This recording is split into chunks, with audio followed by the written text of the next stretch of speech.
मंत्री का चुनाव।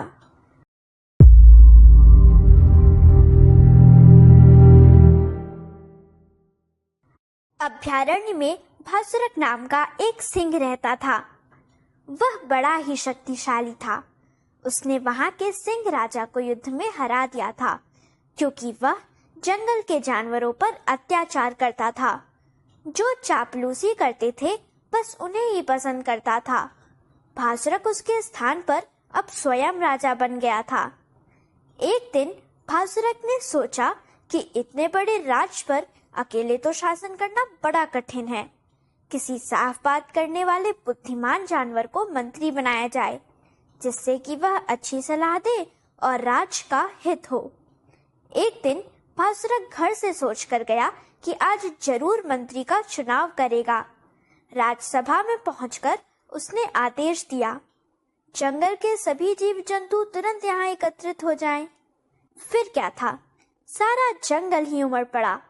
रीछ, भालू, हाथी, चीता, लोमड़ी, गीदड़, कुत्ता, गधा, बंदर, भैंस आदि सभी अपने अपने नियत स्थानों पर आकर बैठ गए। सिंह कहने लगा, भाइयों और बहनों, मैंने आज एक विशेष कारण से तुम्हें बुलाया है। पड़ोसी राजा ने उपहार में इत्र भिजवाया है। सारे दरबार में वह छिड़कवाया गया है। तुम सबको उसकी सुगंध आ रही होगी। हाँ महाराज, बहुत अच्छी सुगंध आ रही है। कितनी दिल को प्रसन्न करने वाली है यह।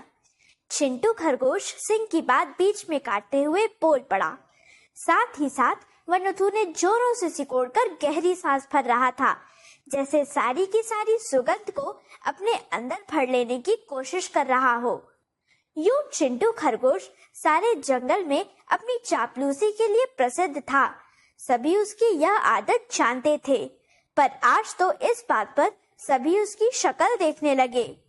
जम्बू सियार सोचने लगा कि क्यों ना मैं भी इसकी हाँ में हाँ मिलाऊं, फिर मैं भी राजा का कृपा पात्र बन जाऊंगा। उसने भी खड़े होकर और भी अधिक जोर जोर से कहा, महाराज, आज तो सारा दरबार महक रहा है। जम्बू सियार की भांति टिंकू हाथी ने भी सोचा कि मुझे भी राजा की चापलूसी करनी चाहिए। इसी प्रकार एक एक करके जंगल के सभी जीवों ने वही सोचा। धीरे धीरे करके सभी यही कहने लगे, वाह महाराज, आज तो यहाँ सुगंध भरी पड़ी है। कुछ जानवर तो वास्तव में ही चापलूस थे। वे राजा को प्रसन्न करना चाह रहे थे। कुछ को यह भय था कि पहले राजा की भांति कहीं समर्थन न करने पर भासुरक भी नाराज ना हो जाए, इसलिए वे झूठ मूठ प्रशंसा कर रहे थे। सारे दरबार में बस एक टीपू भालू ही ऐसा था जो चुपचाप बैठा था। भासुरक ने एक उड़ती निगाह सभी के चेहरे पर डाली। सभी अपनी पूंछ हिलाकर, आंखें नचाकर राजा का समर्थन कर रहे थे, पर टीपू बिल्कुल चुपचाप बैठा था। टीपू भालू, तुमने इत्र की कोई तारीफ नहीं की। भासुरक जोर से दहाड़ा। चुपचाप खड़े होते हुए हाथ जोड़कर वह भासुरक से बोला, महाराज, मुझे तो कोई गंध आ नहीं रही है। तुम झूठ बोलते हो। सिंह गुस्से में भरकर बोला, नहीं राजन, मैं जैसा अनुभव कर रहा हूँ वैसा ही कह रहा हूँ। भालू सिर झुकाकर बोला, तो क्या यह सारी प्रजा झूठ ही कह रही है? सिंह फिर पूछने लगा, इनकी बात तो मैं नहीं जानता, पर जब मुझे गंध नहीं आ रही है तो फिर कैसे कह दूं? टीपू ने कहा, तुम मेरी बात काटते हो, तुम्हें इसका दंड भुगतना ही होगा। सिंह बोला। फिर उसने कहा कि भालू को 6 महीने के लिए जेल में डाल दिया जाए। सेनापति वानर देव ने आकर तुरंत उसके हाथों में हथकड़ी डाल दी। अब भी अपनी गलती मान लो। सिंह ने भालू से कहा, मैं किसी के दबाव में आकर गलत कार्य नहीं कर सकता। भालू कहने लगा और आगे बढ़ने को तैयार हो गया। महाराज, यह बड़ा धूर्त है, आपकी अवज्ञा कर रहा है। चिंटू और जम्बू ने राजा के कान भरे। सभी को लगा कि अब जरूर भालू को और कड़ा दंड ही मिलेगा, जरूर सिंह उसे मार डालेगा। सभी ने देखा कि भासुरक अपने सिंहासन से उठकर भालू की ओर बढ़ रहा है। उनकी सांस रुक गई। उन्हें लगा कि भालू अब 2-4 पल का ही मेहमान है। पर यह क्या? सिंह ने आगे बढ़कर टीपू के बंधन खोल दिए थे। वह टीपू को गले लगाते हुए कह रहा था, टीपू, मैं तुम्हारी निर्भीकता से बहुत प्रसन्न हूँ। तुम्हें अपना प्रधानमंत्री बनाता हूँ।